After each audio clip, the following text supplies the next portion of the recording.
दोस्तों, कुछ ऐसे मर्डर्स जहां पर शरीर किसी और आदमी के और सर किसी और आदमी के होते हैं। तो सोचिए इस इन्वेस्टिगेशन में कितना मजा आने वाला है। वेलकम डियर रॉकर्ट्स, कैसे हैं आप सभी। आज हम देखने वाले हैं बॉर्डरलेस फॉग। कहानी की शुरुआत में हम इंडोनेशियन मलेशियन बॉर्डर को देखते हैं, जहां चारों तरफ सिर्फ कोहरा ही कोहरा होता है। वहीं पर हम एक पुरानी सी दुकान को देखते हैं जहां कुछ वर्कर्स खाना खा रहे होते हैं। एंड उसी बीच दुकान के रूफ पर ना एक बड़ी सी चीज गिरती है, जिसकी आवाज से सभी डर जाते हैं कि अचानक क्या हो गया। अब जैसे ही वो बाहर आकर देखते हैं कि असल में गिरा क्या, तो उन्हें एक आदमी की लाश दिखाई देती है। तभी उनमें से एक आदमी उस बॉडी के पास जाके जैसे ही उसको टॉर्च करता है ना, तो उस आदमी का सर पूरी तरह से कटा हुआ होता है और शरीर के अलग अलग टुकड़े नीचे गिर जाते हैं। इसी के साथ ये सीन यहाँ पर कट होता है। चलिए अब अगले सीन में हम डिटेक्टिव संझा को देखते हैं, जिसका जकराता शहर से इस शहर में ट्रांसफर हुआ है। दोस्तों, वो इसीलिए ताकि यहाँ पर आकर वो पता लगा पाए और पुलिस की हेल्प कर सके कि असल में ये मर्डर कर कौन रहा है, क्योंकि हर रोज एक न एक आदमी की उस बॉर्डर के पास मौत हो जाती है और इसी के चलते लोगों में बहुत ज्यादा डर भी हो जाता है। आगे संजय को वहीं बुलाया जाता है जहां उस बॉडी को रखा गया है। वहीं संजय की मुलाकात अपने ऑफिसर पेनेका और ऑफिसर थॉमस से होती है। पेनेका संजय को बताता है कि जो लाश हमें मिला है उसका सर बॉडी से बिल्कुल अलग है, लेकिन इसमें सबसे ज्यादा हैरानी की बात तो यह है कि सर किसी और आदमी का है और बॉडी किसी और आदमी की। जहां सिर्फ तौरिक नाम के एक ऑफिसर का है, वहीं बॉडी जुइंग नाम के एक आदमी की है। दोस्तों, इनकी बातें चली रही होती है कि इन्वेस्टिगेशन को कैसे किया जाए। उसी वक्त जुइंग के परिवार के कुछ लोग वहां पर आ जाते हैं। जुइंग की बॉडी को देखकर उसकी मां रोने लग जाती है। जुइंग का भाई पुलिस ऑफिसर पेनिका से कहता है कि ये सब तुम लोगों की वजह से हुआ है। अगर तुम सभी अपनी ड्यूटी सही से करते तो आज ये सब कुछ नहीं होता। काफी सुनाने के बाद दोस्तों जुइंग की फैमिली वाले वहां से रोते हुए चले जाते हैं। अब अगले दिन संजा थॉमस के साथ मर्डर के पास वाले एरिया में जाती है। वहीं के कुछ लोगों को थोरिक का फोटो दिखाकर पूछताछ करने लगती है, पर काफी लोगों से मिलने के बाद भी उन्हें कुछ खास जानकारी नहीं मिल पाती। इसके चलते इनको बिना किसी क्लू के ही फैक्ट्री वापस जाना पड़ता है। उसी रात दोस्तों हम एक आदमी को देखते हैं जो कि थोरिक के हेड को दफना रहा होता है, पर असल में ये है कौन, चलिए देखते हैं आगे। अगले दिन संजय एक दुकान में कुछ खरीदने आई होती है और जैसे ही वो सामान लेकर वापस कार की तरफ जा रही थी, तभी उसको एक लेटर दिखाई देता है जो कि मलेशियन पुलिस का है। वो उस लेटर को लेकर सीधे ऑफिसर पेनिका के पास जाती है। उन्हें बताती है कि मुझे ये लेटर मिला है जो कि मलेशियन पुलिस ने भेजा था, वो भी 3 हफ्ते पहले, जिसमें लिखा हुआ है कि उन्हें अपने ऑफिसर थोरिक का सर चाहिए। अब तक उनके पास वो सर नहीं पहुंचा। तो ये सुनने के बाद पेनिका संजय से कहता है, हमें उनके दिए हुए प्रोटोकॉल को फॉलो करने की जरूरत नहीं है, और वैसे भी हमें ये नहीं पता कि लेटर असल में मलेशियन पुलिस का है भी या नहीं, या किसी और ने भेजा है, कुछ नहीं कह सकते। यहाँ हम देखते हैं दोस्तों कि पेनिका इस केस को रफा दफा करने की पूरी कोशिश कर रहा होता है और संजय से कहता है कि तुम इस फालतू के लेटर पर ध्यान मत दो। अब आगे हम देखते हैं कि जुइंग का भाई कुछ पुलिस ऑफिसर्स पे हमला करके उनको मारने की कोशिश करता है ताकि वो अपने भाई की मौत का बदला ले पाए। उसे ये सब करने से रोकने के लिए संजय और थॉमस उसे ढूंढने के लिए निकल जाते हैं। कुछ देर तक ढूंढने पर उनको एक जगह जुइंग का भाई दिखाई देता है एंड वो इन दोनों को जैसे देखता है तो तुरंत भाग खड़ा होता है, जिस पर ये दोनों भी उसका पीछा करते हैं। बड़ी मुश्किल के बाद आखिरकार वो जुइंग के भाई को पकड़ लेते हैं। उससे कहते हैं कि सुनो, अगर तुम ऐसा कुछ फिर से करोगे तो सोच लो तुम्हें जेल में डालना होगा। वैसे भी ये सब कुछ करने से तुम्हारे भाई की आत्मा को शांति नहीं मिलेगी। हम जल्दी जुइंग के कातिल को पकड़ लेंगे, हम पर विश्वास करो तुम। इसके बाद दोस्तों संजय थॉमस के साथ मिस्टर बुजुंग के पास जाती है ताकि उन्हें थोरिक और जुइंग के बारे में कुछ पता चल पाए। बुजंग की दोस्तों खुद की एक छोटी सी दुकान होती है जिसमें वो खाने की चीजें बेचता है। अब बुजंग संजय को बताता है कि जुइंग बहुत ही अच्छा आदमी था। वो अपने लोगों के साथ मिलकर पेड़ और पानी के लिए प्रोटेस्ट करता था ताकि पेड़ कम से कम काटे जाएं और साथ ही पानी को भी कम से कम वेस्ट किया जाए। लेकिन दोस्तों इसी बीच संजय की आंखों में दर्द होने लग जाता है। ये देखकर बुजुंग उसको एक चेयर पे बिठा के उसकी आंखों में आई ड्रॉप डालता है और फिर संजय उसको जानकारी देने के लिए शुक्रिया कह के वहाँ से थॉमस के साथ अपनी फैक्ट्री चली आती है। आगे दोस्तों हम एक औरत को देखते हैं जो कि अपने साथ कुछ लड़कियों को डरा धमका के उन्हें बेचने के लिए अपने साथ लेकर जा रही होती है। जहाँ उन लड़कियों में से एक लड़की जिसका नाम सिंडिया होता है, उसके साथ उसकी छोटी बहन भी होती है। दोनों ही काफी डरे हुए होते हैं। लेकिन तभी अचानक वो औरत गाड़ी रोक के आगे जाके देखती है तो उसे आगे का पूरा रास्ता पानी में डूबा हुआ दिखाई देता है। एंड इसी मौके का फायदा उठाते हुए सिंडिया अपनी बहन के साथ उस औरत से बच के वहां से भाग जाती है। अगली सुबह संजय को देखते हैं जो कुछ ऑफिसर्स के साथ बोट से कहीं जा रही होती है। तभी उन्हें पानी में उमी नाम की एक औरत का कटा हुआ सर दिखाई देता है और साथ ही साथ उसके मुंह में उनको एक फोन भी मिलता है। ये सब कुछ देखकर संजय काफी चौंक जाती है कि कौन है ये, कौन कर रहा है ये सारी चीजें। फिर संजय उस सिर को अपने साथ ऑफिस लेकर जाती है जहां पेनिका भी मौजूद होता है। अब थोड़ी और इन्वेस्टिगेशन करने पर संजय को अगम नाम के एक आदमी के बारे में पता चलता है जो कि एक बहुत बड़ा बिजनेसमैन है। अगम के ऊपर कई सालों पहले ह्यूमन ट्रैफिकिंग मतलब लड़कियों की तस्करी करने का केस लगा था, पर वो पैसों की मदद से उस केस से बचकर निकल गया। हाँ, पर उमी के मरने से कुछ दिन पहले उसने उमी के साथ कुछ फोटोज अपने सोशल मीडिया पे अपलोड किए थे, तो शायद उमी के मर्डर में उसका कोई हाथ हो सकता है। ये सारी चीजें एनालाइज करके दोस्तों संजय थॉमस के साथ उसकी फैक्ट्री जाती है और अगम को सीधे पकड़कर पुलिस पुलिस स्टेशन लेकर आती है, जहाँ उससे पूछताछ करने पर भी संजय को कुछ खास जानकारी नहीं मिलती और फिर पैनिका संजय से अगम को रिलीज कर देने के लिए कह देता है, ये बताते हुए कि अगम एक इनोसेंट आदमी है और उसका इन मर्डर से कोई लेना देना नहीं। कोई खास प्रूफ न होने की वजह से दोस्तों संजय को अगम को छोड़ना ही पड़ता है। अब आगे हम सिंडिया के डैड को देखते हैं। सिंडिया पता है ना दोस्तों आपको, अपनी बहन के साथ जो भागी थी उस दिन, और उसके डैड किसी से बच के जंगल में भाग रहे होते हैं। तभी एक आदमी पीछे से उन पर चाकू से हमला कर देता है और उन्हें बुरी तरह मार डालता है। अब ये आदमी कौन है भाई, चलिए थोड़ा और वेट कीजिए।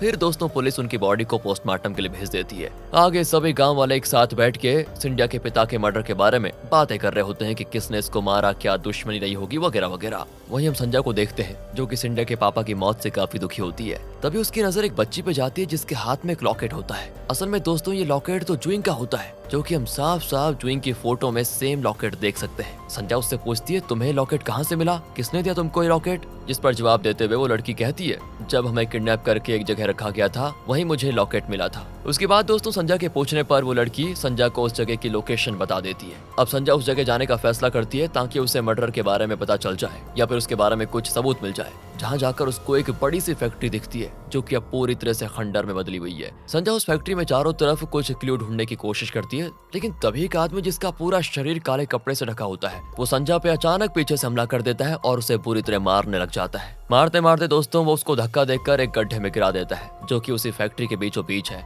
गड्ढे में गिरते ही संजय बेहोश भी हो जाती है। दूसरी तरफ हम सिंडिया को देखते हैं जो कि अपनी बहन के साथ जंगल में फंसी हुई है। तभी उनको एक जगह दिखाई देती है जिस पर सिंडिया अपनी बहन से कहती है सुनो आज की रात हम यहीं गुजारेंगे। पर दोस्तों वो जैसे ही अंदर जाती है तो चारों तरफ आदमियों के कटे हुए सर लटके दिखाई देते हैं और साथ ही साथ कई सारे गन्स और हथियार भी। ये देखकर दोनों बहनें बहुत डर जाती हैं और अपनी बहन को वहां से लेकर वो तुरंत भागती है क्योंकि ये खतरे की निशानी थी। अगर उन मर्डरर ने इन दोनों को देख लिया तो वो इन दोनों के साथ भी वही करेंगे जो उन्होंने बाकियों के साथ किया। यहाँ दोस्तों गड्ढे में संजय को जैसे ही होश आता है तो वो अपने आप को उस गड्ढे में देखती है। पहले तो वो निकलने की कोशिश करती है लेकिन निकल नहीं पाती, इसलिए वो जोरों से मदद के लिए काफी आवाजें भी लगाती है, लेकिन वहाँ पर कोई होता ही नहीं उसकी आवाज को सुनने के लिए। कुछ देर के बाद वहाँ पर थॉमस अचानक से आ जाता है और संजय को उस गड्ढे से निकाल भी लेता है, जिसके बाद वो संजय को भुजंग की दुकान पे लेके जाता है। तो वहाँ पर उसके हाथ पर जो चोटें आई होती है उस पर दवाई लगाई जाती है। अब थॉमस और संजय बैठे होते हैं तो थॉमस बताता है कि मैं पुलिस में इसीलिए आया ताकि मैं अपनी कम्युनिटी को बचा पाऊं। फिर दोस्तों संजय उसे अपनी कहानी बताती है कि कैसे बचपन में एक एक्सीडेंट में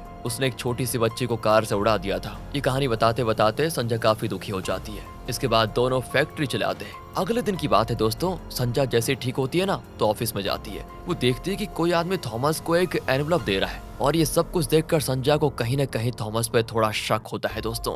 अब देखते हैं कि पैनिका संजय को ऑफिस में बुलाता है जहां वो उसे ट्रांसफर पेपर साइन करने के लिए कहता है और साथ ही साथ ये भी कहता है कि अब तुम्हारा यहाँ से ट्रांसफर हो गया है। संजय भी बिना कुछ कहे उन पेपर्स पर साइन कर देती है। पर दोस्तों अभी तक मर्डर केस सॉल्व नहीं हुआ है और देखो संजय का किसी और शहर में ट्रांसफर किया जा रहा है। इसका मतलब कहीं न कहीं पुलिस के बीच कोई तो इन मर्डर्स में शामिल है। संजय बहुत दुखी हो जाती है कि मैं केस भी सॉल्व नहीं कर पाई और ऊपर से ट्रांसफर भी हो गया, लेकिन वो चुप नहीं रहती। वो सोचती है कि मैं इसे सॉल्व करके तो रहूंगी। इसलिए कुछ जानकारी लेने के लिए संजय जुइंग के भाई सलास की फैक्ट्री जाती है, जहां वो संजय से कहता है कि हमारे पास एक ही रास्ता है, हमें अगम को किडनैप करना होगा क्योंकि इन सभी मर्डर के पीछे उसी का हाथ है। इसके बाद दोस्तों संजय सिलास के साथ मिलके अगम को उसके ही शॉप से किडनैप कर लेती है और फिर वो दोनों अगम को किडनैप करके जंगल के बीचों बीच लेकर आ जाते हैं। संजय अगम से कहती है कि सुनो हमें सब कुछ सच बताओ वरना तुम्हें यहीं पर मार देंगे। जिस पर अगम उसे बताता है कि मैंने थोरिक को कहा था जुइंग को मार देने के लिए क्योंकि जुइंग हमारे बारे में इन्वेस्टिगेट करने लगा था और हमें डर था कि वो हमारा सच पुलिस को न बता दे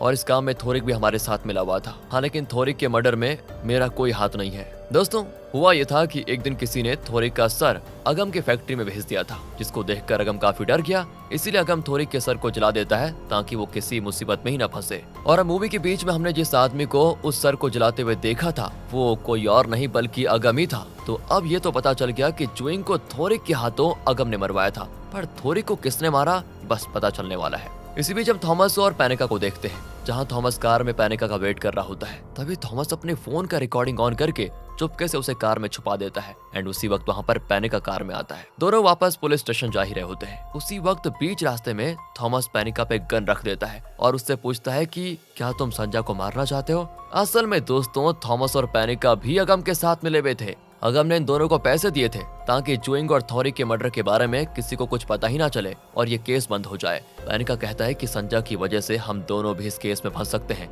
इसीलिए मैं उसको मारने की कोशिश कर रहा था, पर तुमने उसे बचा लिया। यहाँ पर हम देख सकते हैं कि थॉमस दोस्तों संजा से प्यार करने लगा है, इसलिए वो उसे बचाने उस फैक्ट्री में भी गया था। थॉमस पैनिका से कहता है, मैं पुलिस को अब सच बता दूंगा, चाहे हम दोनों को जेल ही क्यों ना हो जाए, क्योंकि मैं नहीं चाहता कि कोई संजा को मारे या उसे हानि पहुंचाए। दोस्तों धीरे धीरे इन दोनों में हाथापाई होने लग जाती है और इतने में ही इनकी कार का एक्सीडेंट हो जाता है। इसी बीच पैनिका अपनी गन निकालता है और थॉमस को वहीं गन से शूट कर देता है। दूसरी ओर सिलास, जो कि अगम पे बहुत ही गुस्सा था क्योंकि उसने उसके भाई को जो मरवाया, इसीलिए वो अगम को मारने के लिए अपने साथ लेकर जा रहा होता है, पर तभी इन्हें बीच में ही पुलिस पकड़ लेती है और अगम को सीधे जेल में डाल देती है, क्योंकि उनके पास अगम के खिलाफ सबूत थे कि वो ह्यूमन ट्रैफिकिंग का काम करता है। आगे हम संजा को देखते हैं, जो कि अभी भी परेशान रहती है, क्योंकि अभी तो ये पता चला है कि अगम ने जुइंग को मरवाया था। बाकी जितने लोगों की मौत हुई उनके पीछे कौन है, ये सवाल अभी भी संजा के दिमाग में चल रहा था। यही जानने के लिए दोस्तों अगली सुबह संजा उसी फैक्ट्री में वापस जाती है, जहाँ उसकी नजर एक आदमी पे जाती है और वो आदमी कोई और नहीं, भुजंग ही होता है।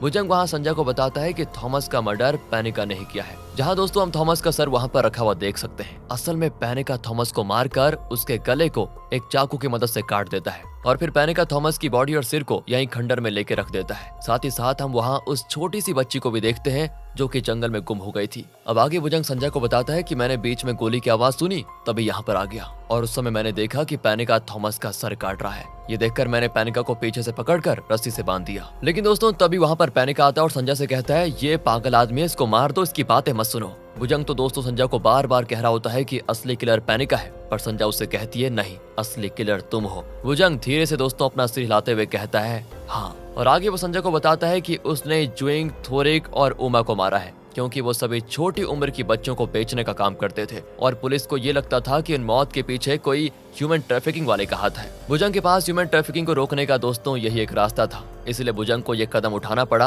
अपनी कम्युनिटी को बचाने के लिए। तभी पैनिका संजा से कहता है कि इस पागल को मार दो। संजा भुजंग के ऊपर गन पॉइंट करके रखी होती है, पर वो उसे शूट नहीं करती। उसी वक्त दोस्तों हम देखते हैं कि भुजंग कुछ अजीब सा बिहेव करने लगता है, जैसे कि उसमें कोई आत्मा आ गई हो। और जब तक संजा उसे शूट करती, उससे पहले भुजंग पैनिका का सर तलवार से काट देता है और वहाँ से भाग खड़ा होता है। भुजंग ने पैनिका को इसीलिए मारा क्योंकि वो भी इस ह्यूमन ट्रैफिकिंग में शामिल था। और अब संजा उसके पीछे जाती है, जहाँ इतना कोहरा होता है कि संजा उसको देख नहीं पाती, पर उसकी आवाज सुन पाती है। और आखिर में संजा उसके पीछे ना जाने का फैसला करती है, क्योंकि भुजंग ने जो भी किया अपनी कम्युनिटी को बचाने के लिए किया, और वैसे भी उसने ह्यूमन ट्रैफिकिंग वालों को मारकर कुछ गलत नहीं किया था। इसके बाद संजा उस बच्ची को अपने साथ शहर में लेकर आती है, जो कि काफी डरी भी थी, और उसके परिवार वालों को उनके हवाले कर देती है। अब संजा पुलिस को कॉल करती है, जहां पुलिस को उस खंडर में कई सारे हथियार मिलते हैं और साथ ही साथ कई लोगों के कटे हुए सर भी। संजा, सिलास और बाकी शहर के सारे लोग थॉमस की डेड बॉडी के सामने उसकी आत्मा के लिए शांति प्रे करते हैं। जिसके बाद जैसे ही वो वहां से अपने ऑफिस जाती है, तो उसे वहां वो फोन की रिकॉर्डिंग दिखाई देती है, जिसमें वो देखती है कि थॉमस उसके लिए पैनिका से लड़ रहा था। ये सब कुछ देखकर वो काफी इमोशनल हो जाती है और उसे याद करते हुए रोने भी लगती है। फिर वो अपने ऑफिसर से इजाजत लेकर वापस अपने घर जा रही होती है, जहाँ वो बीच रास्ते में देखती है कि एक जगह काफी भीड़ लगी हुई है। संजा देखती है कि वहाँ भुजंग का कटा हुआ सर लटक रहा है और किसी ने दोस्तों भुजंग को भी मार दिया।